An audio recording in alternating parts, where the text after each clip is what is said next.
जानकर परमेश्वर का भक्ति होगा, वो देने के बारे में, चलने के बारे में, सुनने के बारे में, संगति रखने के बारे में अपने आप उसका दिल में आएगा, क्योंकि वो रिश्ता रखना चाहता है परमेश्वर से। हालेलुया। आइए हम लोग मत्ती 11 अध्याय का 28 पद पढ़ेंगे। ये सब परिश्रम करने वालों, बोझ से दबे हुए लोगों, मेरे पास आओ, मैं तुम्हें विश्राम दूंगा। आमीन, हालेलुया। आगे पढ़िए, आगे उसका आगे। मेरा जुआ अपने ऊपर उठा लो और मुझसे सीखो, क्योंकि मैं नम्र मन में दीन हूँ और तुम अपने मन में विश्राम पाओगे। आमीन, हालेलुया। 11 अध्याय का 28 पद में हम क्या समझ रहे हैं?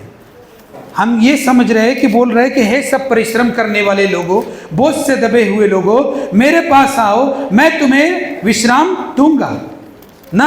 यही पढ़ रहे हैं ना हम लोग। और वचन कहता है मेरा बोझ हल्का है, मेरा जुआ सहज है। Jesus name, hallelujah.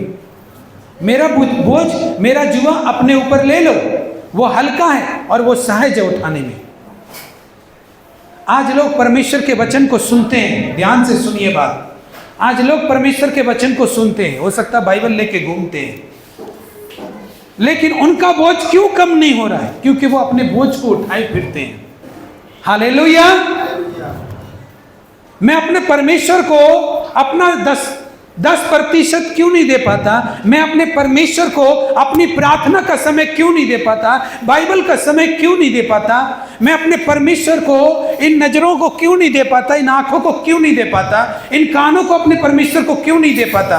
पूरी तरह से मैं प्रभु में क्यों समर्पित नहीं होने पाता? हालेलुया। क्योंकि मैं खुद ही अपना बोझ उठाना चाहता हूं। शायद मैं इसलिए नहीं देना चाहता क्योंकि मैं खुद अपना खर्च चलाना चाहता हूं, मैं खुद अपने लिए बचाना चाहता हूं। इसलिए शायद मुझे परमेश्वर के दिमाग की जरूरत नहीं है, मुझे अपने दिमाग चला करके अपने पैसे बचाने की जरूरत है। हालेलुया ना। मैं परमेश्वर के लिए कुर्सी चेयर उठाना नहीं चाहता, मैं परमेश्वर के लिए कहीं सेवा में जाना नहीं चाहता, मैं परमेश्वर के लिए ये करना नहीं चाहता, वो करना नहीं चाहता। मतलब क्यों? या तो मैं थक जाऊंगा, या तो मैं परेशान हो जाऊंगा, या मेरे घर पे मुझे कौन देखेगा, मेरे बच्चे को कौन देखेगा। इसीलिए तो कोई ना कोई तो वजह होगा। इसका मतलब यह है कि मैं अपना बोझ अपने ऊपर उठाना चाहता हूं। हालेलुया। तो अब प्रभु बोल रहे हैं परिश्रम करने वाले लोगों, मेरे पास आओ, मैं तुम्हें विश्राम दूंगा। तुम आते तो हो, लेकिन बोझा तुम अपने ही ऊपर रखते हो। हालेलुया। कि इस पैसे से मैं अपने घर को चलाऊंगा, मैं अपनी बुद्धि से ही अपने घर की रखवाली करूंगा। मैं परमेश्वर की सेवा में जाने से पहले ये देखूंगा कि मैं कितना सुरक्षित हूं, मैं कितना प्रोटेक्टेड हूं, मुझे कौन संभालेगा, मुझे कौन देखेगा। तो तू देख अपने आप को। हालेलुया। देख सकता है कोई? हालेलुया। तो तू देख प्रभु क्या कह रहा है। बोझ से दबे हुए लोगों, मेरे पास आओ, मैं तुम्हें विश्राम दूंगा। अब बोझ रखोगे नहीं तो विश्राम मिलेगा कैसे? और बदले में क्या बोल रहा है? मेरा जुआ ले लो, मेरा बोझ ले लो। प्रभु का बोझ क्या? वचन पढ़ना प्रभु का बोझ नहीं है, प्रार्थना करना प्रभु का बोझ नहीं है। हालेलुया। प्रभु का पास जो बोझ है वो लोगों का बोझ है कि वो लोगों को कैसे बचाए, लोगों तक परमेश्वर का वचन कैसे फैलाए। हालेलुया। प्रभु परमेश्वर का दिल में आपकी आत्माओं के लिए बोझ है, आपके भविष्य के लिए बोझ है। हालेलुया। कि शैतान कैसे लोगों को नाश कर रहा है, बर्बाद कर रहा है, उनकी हानि कर रहा है।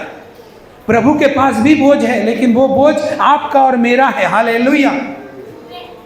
लेकिन मेरे और आपके जैसे कई लोग हैं जिनके पास परमेश्वर का वचन पहुंचाना है, यह है परमेश्वर का बोझ। उनको प्रभु में लेके आना है, उनके पास खड़े होकर अपनी गवाही देना है। हालेलुया। उनको मदद करना है परमेश्वर में आने में। हालेलुया। यह है प्रभु का बोझ। लेकिन कौन उठाना चाहता है? कोई नहीं। हालेलुया। कोई बोझ नहीं उठाना चाहता परमेश्वर वाला। और परमेश्वर वाला बोझ जब तक नहीं उठाएगा तब तक वो बोझ नहीं उतरेगा जो तुम्हारे पास है। हालेलुया। इस बोझ से कनेक्टेड है सब चीज। प्रभु का बोझ उठाएंगे तभी वो उतरेगा, वो बोझ जो आपने उठाया अपने ऊपर। हालेलुया। क्योंकि किसी भी चीज को उठाने के लिए कुछ रखना पड़ेगा। जो मेरे पास है। मेरा पास बोझ है, मान लीजिए एक गठरी है, अगर मैं दूसरा गठरी उठाने के लिए आपका गठरी उठाऊंगा तो मुझे उतार के वो वाला गठरी उठाना पड़ेगा। हालेलुया। अगर प्रभु का बोझ लोगे तो वो आपका बोझ जो है वो अपने आप उतर जाएगा। प्रभु का बोझ क्या है? बाइबल पढ़ रहा है, 10 घंटा उपवास रख रहा है, प्रार्थना का। प्रभु का बोझ ये है कि आप कैसे भी सेवकाई को उन लोगों तक लेकर जाओ जो लोग परमेश्वर का बारे में नहीं जानते। हालेलुया। कैसे भी परमेश्वर के वचन को, चाहे वो कैसे भी हो, चाहे अपने हाथ पैर के द्वारा हो, चाहे पानी पिलाने के द्वारा हो, चाहे चेयर रखने के द्वारा हो, चाहे अलमारी में हाथ सहयोग देने के द्वारा हो, चाहे मशीन बॉक्स में सहयोग देने के द्वारा हो। हालेलुया। कैसे भी हो, चाहे ढोल बजाने के द्वारा हो, चाहे कैमरा करने के द्वारा हो। आज जानते हैं जो कैमरा करता है उसको कितना आशीष मिलने वाला है, उस पर शैतान भी काम करता है। पता है यूट्यूब पे कितना सब्सक्राइबर है? 200 आदमी डेली वचन सुनता है। हम लाइव करते ना, आप सुबह में देखना 200 आदमी उसको देखता है। हालेलुया। तो इस कैमरा करने वाला के ऊपर कितना अटैक करने का कोशिश करता होगा पर शैतान। हालेलुया। उसका जीवन में उलझान लाने के लिए, उनका जीवन में बाधा रुकावट लाने के लिए शैतान क्या से क्या आइडिया करता होगा कि वचन नहीं पहुंचना चाहिए। शैतान का इच्छा है क्या मालूम है? कि परमेश्वर का वचन लोगों तक नहीं पहुंचना चाहिए, परमेश्वर का सेवा लोगों तक नहीं पहुंचना चाहिए। कैमरामैन को बहुत संभल के रहना पड़ेगा। हालेलुया। जैसे हवा को बहका दिया वैसे बहका सकता है, वैसे ही कोई परिस्थिति को दिखा सकता है। ढोल बजाने वाला को सावधान रहना चाहिए, जैसे हवा को वो अगर सेवा में है, अगर वो प्रभु की सेवा कर रहा है तो उसको सावधान रहना चाहिए। हालेलुया। क्योंकि शैतान इन लोगों पर ज़्यादा अटैक करेगा। मैं प्रचार करता हूँ, मेरे ऊपर भी अटैक करता है। कैसे अटैक करेगा? मेरे ऊपर मेरी कलीसिया में मुझको उलझा के रखेगा। कैसे? मेरे कलीसिया के लोगों को परेशान करेगा, मेरे पास आने नहीं देगा, उन्हें समझने नहीं देगा, उनको प्रेयर करने सीखने नहीं देगा, उनको उन्नति करने से रोक देगा। और उनका उन्नति मेरा उन्नति है। हालेलुया। उनका उन्नति मेरा उन्नति है, लेकिन शैतान काम करता है। हालेलुया। आज ये कैमरा का वचन बहुत दूर दूर तक जाता है। किसी वीडियो को तो 3000 लोग देख लेता, पता है? 3000 लोग, 4000 लोग देख लेता है। हालेलुया। तो देखो, परमेश्वर का उपस्थिति में जो चलेगा वो किसी का बात पे ध्यान ही नहीं देगा, वो क्या बोलता है। हालेलुया। और मैं आज जो बात आपको बताऊंगा ना, वो आपके लिए आशीष का कारण होगा। सीखना है उस बात को। यहाँ खाली बैठ के बाइबल खकोलने नहीं आना, उसको सीखना है। आज तक शायद आपने नहीं सीखा, शायद परमेश्वर ने सिखाया नहीं या कुछ भी हो, लेकिन अब सिखाता है परमेश्वर अपना कलीसिया को। हालेलुया। अब अच्छा बनना सिखाता है, स्ट्रॉन्ग विश्वास वाला बनना सिखाता है। और अब सीखना है, आना है कलीसिया में। वचन बोलता है मेरा बोझ ले लो, किसी ने हल्का पड़ेगा। हालेलुया। हालेलुया। कोई नहीं लेने मांगता, कोई जगह देने नहीं मांगता, कोई खटने नहीं मांगता। हालेलुया। खाली बाइबल लेके घूमना परमेश्वर का बोझ उठाना नहीं है। आप प्रार्थना करते हो तो अपने लिए करते हो। हालेलुया। वचन पढ़ते हो तो अपने लिए पढ़ते हो, लेकिन इस वचन को पहुंचाने में जो मदद करते हो वो तुम प्रभु के लिए करते हो। हालेलुया। और प्रभु का बोझ यही है कि दूसरी आत्माएं बचाई जाएं जो इस भवन में नहीं है। हालेलुया। प्रभु का बोझ यही है। और वहां तक वचन पहुंचेगा कैसे? हम ही लोग के द्वारा, हम लोग के द्वारा। आज हो सकता है आप लोग सोचते हो कितने लोग चर्च में आते हैं, मैं तो 2 ही रुपया दूंगा चर्च में। आप जानते नहीं कि कैमरा में से कितने लोग सुन लेते हैं। हालेलुया। तो आप ये सोचकर देना मत बंद करो कि कितने लोग आते हैं। हालेलुया। बात पैसे का नहीं है, बात आत्माओं का है। बात उस गवाही का है कि प्रभु का गवाही बने, और उस गवाही को बनाने में आपका क्या योगदान है। हालेलुया। इसलिए हे बोझ से दबे हुए लोगों, तुम अपने बोझ से दबे हुए लोग हो, तुमने अपना बोझ खुद रखा अपने माथे पर। तुम प्रभु का बोझ उठा लो, तुम्हारा बोझ उतर जाएगा। हालेलुया। कभी कभी क्या होता पता है, प्रभु बोझ उतारना चाहता है, लेकिन हमारा ये छोटा सा जीव ऐसा मक्कार है, ऐसा मक्कार है, इतना मक्कार है, इतना मक्कार है, ये कभी आपको आगे नहीं बढ़ने देगा। आपके घर में लोग आए, आप सोच रहे कि इतने लोगों का खाना कैसे बनेगा, पिछले सप्ताह ही बताया था, और आप कुड़कुड़ा के कर भी दिया और वो चला गया, कोई फल नहीं मिलेगा। लेकिन आपने कुछ नहीं बोला और आपने कर दिया, आप देखना उसी जगह से आपका फल आएगा जब आपने सोचा भी नहीं था और सिर्फ आपने उनके लिए किया था, और ये भी सोच के नहीं किया था ये कुछ देंगे मुझे या ये कुछ मेरी बढ़ाई करेंगे, कुछ नहीं किया, बस आपने मन से कर दिया। कोई बात नहीं, 10 लोग मेरे घर पर आगे कर दिया, लेकिन आपको पता नहीं है कि जिस पल आपको जरूरत होगी, क्या पता उसी लोगों को आपके लिए इस्तेमाल कर दे परमेश्वर। हालेलुया, सही बोल रहा हूँ, फल देने वाला। लेकिन फल देने वाला का तरफ हमारा आंख है ही नहीं, हमारा दिमाग है ही नहीं। हमारा दिमाग है लड़ने में, इसने मुझे जय मसीह नहीं बोला, उसने मुझे, इसका क्या करोगे, इसको अचार डालोगे क्या, नहीं किया तो छोड़ दो उसको। हालेलुया, तुम्हारा मन है करने का तो तुम कर दो। हालेलुया, मैंने बोला जब तक आपका लेवल इतना बड़ा नहीं हुआ कि वो नमस्कार नहीं किया और आप उसका बात को सोच सोच के अपना ऑफिस में बैठा है, तो समझ लो आप उस लेवल का आदमी है ही नहीं जिसको प्रभु ऊंचा उठाए। हालेलुया, पहले वहां से तो लेवल बड़ा करो, तब तो प्रभु बड़ा लेवल में बिठाएगा। क्या तुम लगा है? हालेलुया, हमको कभी करते देखा है ऐसा बात कि किसी विश्वासी का किसी से कुछ ऐसा करते कभी नहीं देखा होगा, और न कभी जांचते हुए देखेगा आज ये ऐसा वो कर दिया, आज वैसा वो कर दिया। और लेकिन हम जानते सब कुछ है, लेकिन नहीं, क्योंकि मेरा फल परमेश्वर का हाथ में है। Hallelujah, hallelujah. और ये जीव अगर चल गया तो मेरा फल को काट के रख देगा, मेरा फल आएगा नहीं। इसलिए जीव पर सोचते हुए भी, समझते हुए भी बहुत लगाम लगा के रखना पड़ता है। खास करके हम पास्टर हैं, और पास्टर या विश्वासी का बात नहीं होता, हर आदमी जो प्रभु का आदमी है। हो सकता है आपका दिमाग में गुस्सा ही आ रहा है, जो आपको सुना है आपने वो सब सही है, लेकिन जीभ मत चलाओ, देखो बंद कर लो, बहुत फल बहुत अच्छा आएगा। हालेलुया, बंद कर लो, फल बहुत अच्छा आएगा। और आप देखो मंडली का तरक्की भी हो रहा है ना, धीरे धीरे बढ़ने पर ध्यान लगाओ, इसका उसका पैंट खींचना बंद करो। हालेलुया, बढ़ने पर काम लगाओ। हमें और भी एकता में, मन से, प्रेम से ऐसा काम करना है कि और आगे जाना है हमको प्रभु का नाम से, और प्रभु का वचन फैलाना है। हालेलुया, यहां पर आप स्टॉप मत हो जाओ, आप स्वर्ग राज्य में जाने वाले हो, उसकी चिंता करो। तो यहां पर जब हमने पढ़ा तो बोझ बना रहता है, एक और चीज से बोझ बना रहता है, 2 चीज से बोझ बना रहता है। एक तो प्रभु का बोझ हम नहीं उठाते, इसीलिए हमारा बोझ हमारे ही सिर पे रहेगा, और दूसरा हमारी जीभ, चाहे प्रभु पर हम कितना भी विश्वास करते हो, लेकिन जीभ हमारे बस में नहीं है, तो फिर हमारा बोझ हमारे ऊपर ही रहेगा। हालेलुया, वचन पढ़े, पहला पत्रस निकालिए।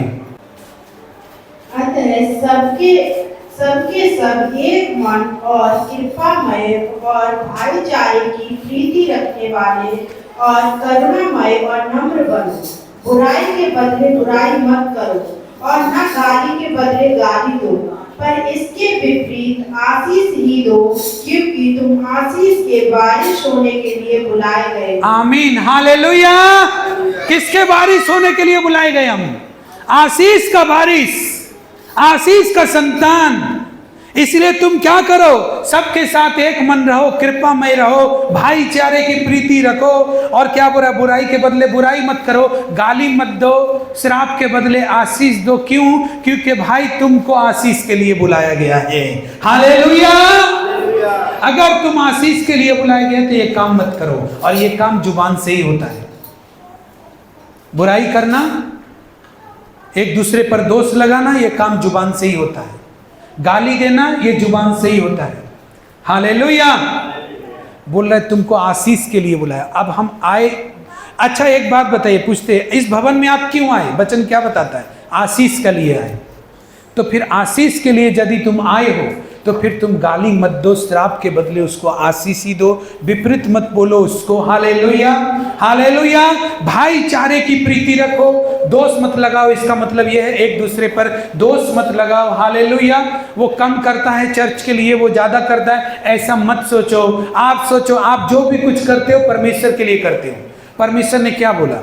जब तू करे तो जब तू दान दे तो जो तेरा दाहिना हाथ देता है उसे बायां हाथ पता न चलने पाए। क्यों?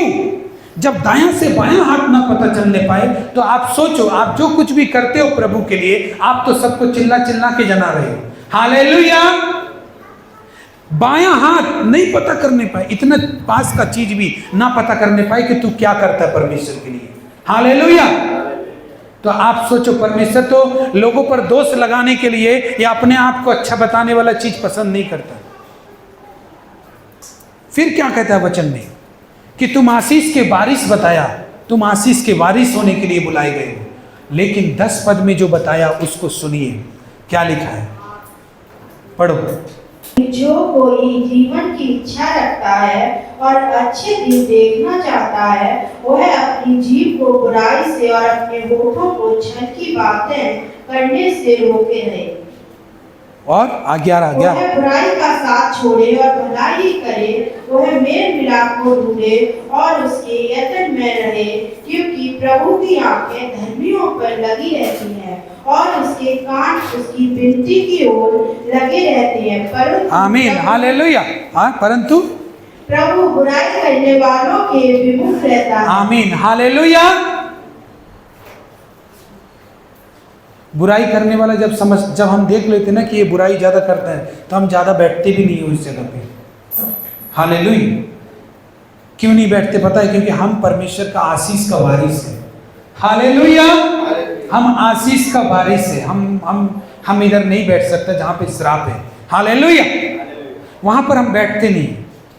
इसलिए जिसको भी किसी का बुराई ना करके, किसी का चुगली ना करके, किसी पर दोष ना लगा करके अगर परमेश्वर का सेवा करने का इच्छा है तो हमसे मिले, हम उसके साथ बैठना पसंद करेंगे। Hallelujah, hallelujah. हम उसके साथ बैठना, उसके साथ मिलना, उसके साथ बातें करना पसंद करेंगे। लेकिन जिसको नहीं वो अपना बुराई करते रहे, क्या मिलेगा? कुछ नहीं मिलेगा। वचन में लिखा है अगर कोई अच्छा दिन देखना चाहता है तो अपनी जीभ को बुराई करने से रोक। हालेलुया। अपने अच्छे दिन देखना चाहता है। अरे क्या करें, हम तो चर्च में इतना दिन से आ रहे हैं, हमारा पास कोई कर्ज पे कर्ज बढ़ते जा रहा है, निराशा पे निराशा, मेरा बेटा मेरा बहू बीमार होते जा रहा है। क्यों होते जा रहा है? चर्च में नहीं आते आप? हाँ, हम तो हर संडे चर्च में आते हैं, हर संडे। अच्छा, प्रार्थना करते हो? हाँ, हम करते, आराधना करते, लेकिन जीभ ही को नहीं रोक के रखता। हालेलुया। जीभ को ही नहीं रोक के रखता। जीभ को रोक अगर अच्छा दिन देखना चाहता है तो तेरा आशीष परमेश्वर देगा। जिस किसी को परमेश्वर पर विश्वास है तो शांति से खाली वेट करे कि परमेश्वर कब देगा, बोले ना। हालेलुया। शांति से खाली वेट करे और जब वो देगा ना तो बड़ा ही देता है।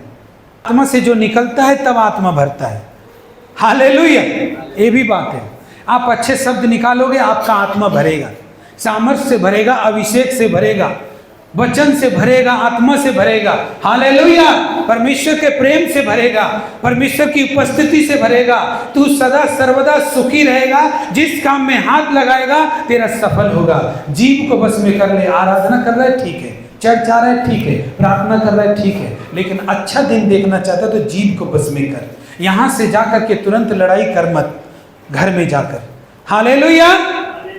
तुरंत लड़ाई मत कर घर में जाके। घर में जाके तेरा रूप भूत जैसा है, पड़ोस में जाके तेरा रूप भूत जैसा है, फोन में जाके लगा हुआ है। झगड़ा थोड़ा सा शुरू हुआ, फोन में 4 घंटा लड़ते लड़ते हो गया। फोन में झगड़ा करने की क्या मिलेगा? जाके मिल के झगड़ा करो। फोन में जाके प्रेशर बढ़ा रहा है, अपना बीपी बढ़ा रहा है खुद और अपने उसका भी बीपी बढ़ा रहा है। क्या मिलेगा? जीभ से तू निकाल रहा है। तू अच्छा दिन देखना चाहता है तो जीभ को रोक ले। अरे आदमी क्या नहीं कर रहा? आप हॉस्पिटलों में देखो, अच्छा होने के लिए, चंगा होने के लिए आदमी 5-5 लाख 10-10 लाख रुपया खर्च कर रहा है प्राइवेट हॉस्पिटल में, और मामूली से जीभ बस में नहीं हो रहा तुमसे। हालेलुया। आज तुम रोग बीमारी में हो, इसलिए उसका कारण यह भी हो सकता है कि जीभ नहीं रोकते हो, क्योंकि तू अच्छे दिन देखना चाहता है। मेरा घर में कब से खाना नहीं बना, कितने दिनों से खाना नहीं बना, मेरे घर में मेरे बच्चे स्कूल नहीं जा पा रहे, ट्यूशन नहीं जा पा रहे। ये गाना गाने से अच्छा है कि अपना जीभ को रोक ले। अच्छा दिन आ जाएगा। हालेलुया, अच्छा दिन आ जाएगा। फिर क्या वचन में कह रहा है, और वह अपनी, यहां पे लिखा है क्यों कि जो कोई जीवन की इच्छा रखता है, जीवन की इच्छा रखता है, जो कोई जीवन की इच्छा रखता है। अगर आपको चंगा भी होना है तो जीभ को बस में कर लो, स्वस्थ रहना है तो जीभ को बस में कर लो। Hallelujah, hallelujah. आपको शैतान भरमा देता है जैसे कि कुछ ऐसा हो गया जिसमें आपको एटम बम का तरह फूटना ही फूटना है, लेकिन आप धीरे भी बोलेंगे ना तो भी सॉल्व हो जाएगा।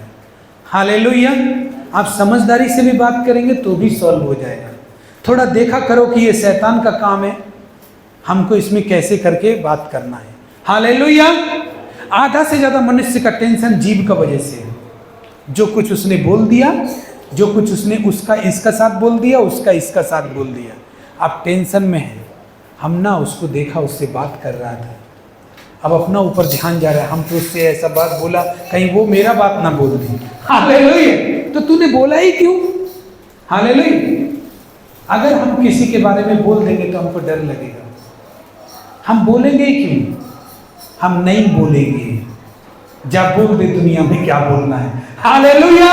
और तू जो भी बोलेगा उससे हमको कोई फर्क नहीं, हम तो नहीं बोले। हालेलुया। वचन में क्या लिखा है, वह अपनी क्योंकि जो कोई जीवन की इच्छा रखता है और अच्छे दिन देखना चाहता है, वह अपनी जीभ को बुराई से रोक रखता है। देखो भाई बहनों, इसलिए जीभ को रोकने नहीं बोल रहा कि एकदम गूंगे बन जाओ, घर में भी अपने पति से बात मत करो, ऐसा बात नहीं है। हालेलुया। बुराई से रोक रख, बुराई करने से रोक। हालेलुया। फिर बोल रहा है अपने होठों को छल की बात करने से रोक।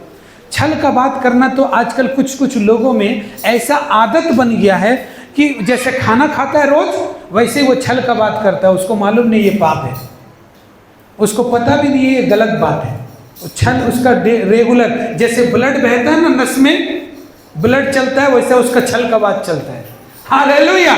नॉर्मल बात है ऐसे लोगों के लिए छल का बात करना, लेकिन परमेश्वर का वचन कहता है अगर तू अच्छे दिन देखना चाहता है तो बुराई से अपनी जीभ को रोक और छल की बात करने से रोक। हालेलुया। और फिर क्या बोल रहे हैं, वह बुराई का साथ छोड़े और भलाई करे और मेल मिलाप को ढूंढे और उसके यत्न में रहे, क्योंकि प्रभु की आंखें धर्मियों पर। इसका मतलब धर्मी कौन है? जो जीभ को रोक के रखता है बुराई से। हालेलुया। तभी तो बोल रहा है क्योंकि प्रभु की आंखें धर्मियों पर और उसका कान उसकी विनती की ओर लगा रहता है, तभी बोल रहा है। आपका उन्नति का कारण आपका जीभ में बस में करना जीभ को, और हाँ बुराई करने वालों से दूर रहना। आप देखोगे उन्नति होगा। हम ज़्यादा लोगों से नहीं मिलते, हम ज़्यादातर प्रार्थना में रहते हैं, फास्टिंग में रहते हैं, बाइबल पढ़ते हैं, लेकिन फिर भी हम जाते हैं ना लोगों के घर में, हमको पता है कि सेवा किधर किधर बढ़ रहा है। हालेलुया। लेकिन आप सोचोगे इतना सारा लोग मिलके सेवा करेगा, उनको समय देना जरूरी है, उनका खातिरदारी करना जरूरी है, वो और दूर भागेगा। हालेलुया। अब उसको संभाले कि सेवा संभाले। हालेलुया। अगर मेरा तरह सेवा करने आए हो प्रभु का तो मेरा तरह करो। हालेलुया। हालेलुया। अगर प्रभु का ही सेवा करने आए हो तो प्रभु का सेवा करो, पॉलिटिक्स मत करो। प्रभु का सेवा करने आया ना। मैं भी किस लिए आया? ये जो माइक में जो बोल रहा हूँ मैं बॉस बनने के लिए नहीं आया, ये परमेश्वर का सेवा ही करने के लिए आया। तो आपको भी सेवा ही करना है इधर आके, मालिक नहीं बनना। हालेलुया। तो वचन क्या कहता है? प्रभु की आंखें धर्मियों पर और उसका कान उसकी विनती की ओर लगा रहता है। नीति वचन 27 अध्याय। और देखो वचन क्या कहता है। वचन क्या कहता है? कल के विषय में डींग मत मार। कुछ लोगों को जीभ इस बात में चलती है कि मैं कल क्या करूंगा, जबकि करना कुछ भी नहीं। हालेलुया। होगा कि नहीं होगा वो भी भविष्य पे डिपेंड है। कल मैं ये करूंगा, मैं ये ले लूंगा, वो ले लूंगा, जबकि है नहीं पॉकेट में कुछ भी, तो हम बोल क्यों रहे? हालेलुया। तो बोल रहा है कल के विषय में डींग मत मारना। अगर तू परमेश्वर का जन है तो कल का विषय में डींग मत मारना कि ये कर लेगा तू, या ये खरीद लूंगा, या वो खरीद लूंगा, या ऐसा कर लूंगा, या वैसा कर लूंगा। जो सच बात नहीं है उसको बोलते डींग। बड़ी बड़ी बातें बोलना दूसरों के सामने अपने आप को बड़ा बनाने के लिए।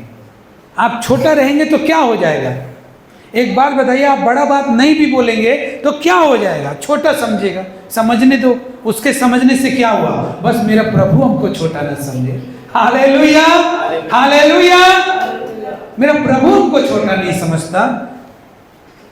तो परमेश्वर का वचन कहता है नीति वचन में, कल के दिन के विषय में डींग मत मार, क्योंकि तू नहीं जानता दिन भर में क्या होगा। क्योंकि तू जानता नहीं है, कल का दिन हो सकता है तेरा नुकसान का ही दिन हो जाए। हालेलुया। कल के दिन हो सकता है जो तू करने जा रहा वो कर ही ना पाए। हालेलुया कि नहीं? तो ये डींग मारना हो गया। हालेलुया। और कल का दिन में संदेह भी नहीं करना चाहिए कि कल ऐसा हो गया तो, कल एक्सीडेंट हो गया तो, कल डिवोर्स हो गया तो, कल मेरा काम नहीं बना तो। ये दोनों चीज़ नहीं करना चाहिए। इसमें लिखा नहीं है, लेकिन मैं बता रहा हूँ दोनों चीज़ नहीं करना चाहिए। क्योंकि अगर हम ऐसा बोलते हैं कि ऐसा हो गया तो नेगेटिव चीज़ शैतान हम लोग का जीवन में जल्दी लेकर आता है। वो ऐसा फंदा बिठाता है कि आपके साथ वैसा हो ही जाएगा अगर आपने सोच लिया है तो। और आप कल का दिन जानते नहीं है कि क्या होगा। कल का दिन आपका फायदा कभी हो सकता है, तो आप बोलकर उसको काटो मत। हालेलुया। आपका फायदा को आप काटो मत, आप हटाओ मत उसको रास्ता से। क्या पता कल के दिन बड़ी टेस्टमनी लेकर परमेश्वर ने रखा है। हालेलुया। कल के दिन हो सकता है कि आप सोचे भी नहीं थे कि वो आदमी आपका घर पे आ जाएगा जो 10 साल पहले मिला था आपसे, आपको मालूम भी नहीं कौन सा रास्ता कहाँ से खुलेगा। तो इसीलिए क्या करना चाहिए? डींग भी नहीं मारना चाहिए और संदेह भी नहीं करना चाहिए कि कल का दिन मेरा बेकार जाएगा। कल का दिन, कितना लोग पता है कल ही डिसीजन ले लिया कि हम कल चर्च नहीं जाएंगे क्योंकि बारिश हो रहा था। हालेलुया। कल ही वो निर्णय ले लिया कि चर्च नहीं जाएंगे क्योंकि बारिश हो रहा था। और उसने निर्णय ही जब कल ले लिया तो आज बारिश बंद भी हो जाए तो भी वो चर्च नहीं आ पाएगा। हालेलुया। क्योंकि निर्णय हो चुका, विश्वास कर चुका, वो बोल चुका उन बातों को। कल पानी भर जाएगा, कल बारिश हो जाएगा, कल ऐसा हो जाएगा, कल वैसा हो जाएगा। वो बोल चुका, इसलिए उसका मन में वही चीज जन्म ले लिया। अब पानी भरा नहीं है, लेकिन उसकी आंखों में पानी भरा हुआ है, उसको दिख रहा है पानी भरा हुआ। इसलिए कल के विषय में डींग मत मारना, ना तो संदेह करना। दूसरी बात, कल के विषय में डींग मत मारना ना संदेह। तेरी प्रशंसा लोग करे तो करे, परंतु तू आप मत करना। हालेलुया। मैंने पिछले ही सप्ताह बताया कि तेरी प्रशंसा लोग करे तो करे, परंतु तू आप प्रशंसा मत करना। इसका मतलब क्या हुआ कि तुम प्रभु की गवाही दो, प्रभु तुम्हारी गवाही देगा। तुमने कितना बोया है, कितना प्रार्थना किया है, वचन पढ़ा है कि नहीं पढ़ते हो, चलते हो कि नहीं चलते हो, यह प्रभु बताएगा। दूसरों को आप मत बताओ। यीशु मसीह नहीं बोला कि मैं यीशु मसीह हूं, मुझ पर विश्वास करो। उसने कहा मैं अपनी गवाही आप नहीं देता, पिता मेरी गवाही देता है। हालेलुया। उसने अपनी प्रशंसा आप नहीं किया। हालेलुया। उसकी प्रशंसा परमेश्वर ने किया। ये मेरा प्रिय पुत्र है। तो तू क्या करना? लोग तेरी प्रशंसा करें, जब आपकी प्रशंसा करें तो आप यही बोलना परमेश्वर ने किया, जो किया सो परमेश्वर ने किया। हालेलुया। आपको मालूम है कि परमेश्वर ने आपको सिखाया, ठीक है, लेकिन आप बोलना यही कि परमेश्वर करता है सब।